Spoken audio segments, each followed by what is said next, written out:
Bismillahirrohmanirrohim. Xudu'ul yahudi lil asbabi zohirati. Yahudilarni zohir sabablarga bo'ysunishliklari.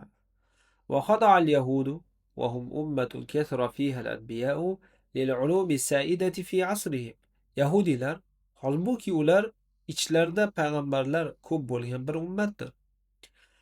Mana shu yahudiylar o'z asridagi peshqadam bo'lgan, ya'ni saida degani nima deydi? Eng ustun bo'lgan, said bo'lgan demoqchida.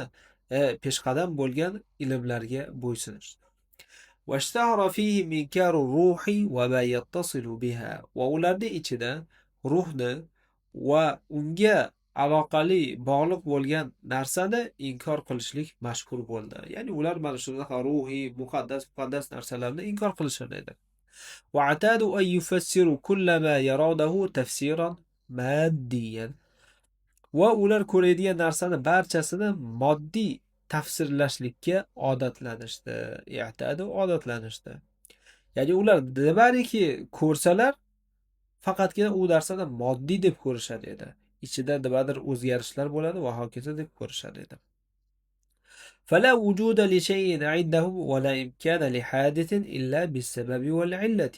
ularning huzurida biror bir narsani paydo bo'lishligi va biror bir hodisani mumkin bo'lishligi yo'q edi, illo sabab va illat bilangina bor edi. Ya'ni demakki bor bo'lsa, ularning huzurida biror bir sabab bilan bo'lishlik kerak edi. Qandaydir kimyoviy yoki moddiy narsalar, shunaqa sabablar illoki bo'lishi kerak edi ularning nazarida. فكانت المعجزات التي أكرم الله بها سيدنا عيسى علاجا للعقل المادي الضيق وحاجة العصر ونداء الزمان.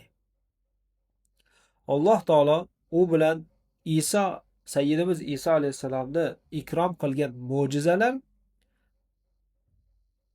tor moddiy aqllarga va asrni ehtiyojiga, o'sha va zamonni nidosiga bir davo bo'ldi deymiz. Fakanatil mu'jizatu ilajan deyapti. Mana shu mo'jizalar davo bo'ldi. Nimaga desa, moddiy tor aqllarga va mana shu asrni ehtiyojiga va zamonni chaqirig'iga davo bo'ldi deyapti. Iloj shu davo, dori shu ma'noda.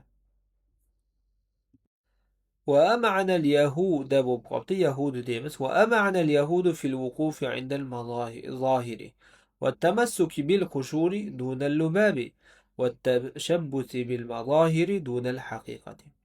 Ama'na degani bir narsada chuqur fikrlashlik, mana shu hayol yuritishlikka aytiladi. Yahudiylar zohir narsalarda to'xtashlik haqida va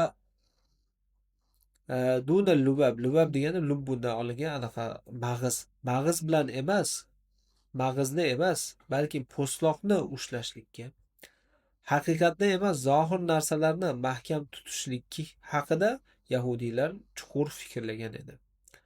Va g'alaw fi taqdisil unsuri va dami, va moddiy kimyoviy narsalarni va qonni muqaddas qilishlikda ular g'uluv ketishdi.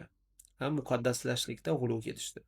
Va fi hubbil mali val baddati, mol va moddiyatni yaxshi ko'rishlikda g'uluv ketishdi. Ya'ni juda haddan tashqari oshirib olishdi. Va dhabaku fil hayati inhibakan zayd, va hayotda ochiqcha botib ketishdi. Va qasat qulubuhum va jafat tabaiyuhum, ularning qalblari qotdi, tabiatlari esa qo'pollashdi. Fala yariquna lid-da'ifi va la ya'tifuna 'ala al-faqiri. Zaifga ko'ngli yumshoq bo'lmas edilar va faqirga esa rahmi kelmas edilar. Va yu'abiluna man la yajri fi uruqihi ad-dam al-isra'ili mu'amalat al-hayawanati wal-kilabi aw al-jamadat allati la ruha fiha. Va uni tomirida isroillik qon oqmaydigan kimsaga hayvonni, itni yoki unda ruhi bo'lmagan jonsiz narsalarni muomalasidaqa muomala qila boshladi. Ya'ni bir inson isroillik bo'lmasa, unga judayam yomon muomala, hayvonga qilgandek muomala qilishar edi, itga qilgandek muomala qilishar edi, yoki ruhi bo'lmagan jonsizlarga muomala qilgandaqa ularga muomala qilishar edi. Va yaqda'una lil aqwiya'i wal aghniya'i, va kuchlilarga va boylarga esa ular nima past ketishar edi, yaxdona yoki bo'ysunishar edi. Va yatajabbaruna ala sig'oril fuqaroi, kichik faqirlarga esa kibrlanishar edi yoki tajabbaro nima jabr qilish bor, ya'ni zulm qilish bor. Shu ma'nolarda. Yana kibr qilishlik desak yaxshiroq chiqsa kerak. Va faqir kichik faqirlarga esa kibr qilishar edi. Va yaqsuna indal qudrati va yaliduna indal ajzi. Qudrat bo'lgan paytda qattiq bo'lishar edi. Ojiz bo'lgan paytda esa ular yumshoq bo'lishar edi. وقد ولدت فيهم حياة الذل والعبودية التي عاشوها في الحكم الروماني الذي دام مدة طويلة في سوريا وفلسطين النفاق والخنوع والتحيل والدهاء واللجوء إلى المؤامرة والسرية. Hop, endi mana unday chiqarsak yaxshi bo'ladi, qarang. Suriyada va Falastinda uzun davom etgan rumliklarni hukmida yashagan, ular yashashgan qulchilik va xorlik hayoti ularni ichida nifoqni va qullarcha itoat qilishlikni va hiyla qilishlikni, ayyorlikni va fitnalarga va sirli ishlarga iltijo qilishlikni, ya'ni o'shanga borishlikni tug'dirdi, ya'ni paydo qildirdi demoqchi. agar tushunarsiz bo'lsa hozir yana bo'lib chiqadi.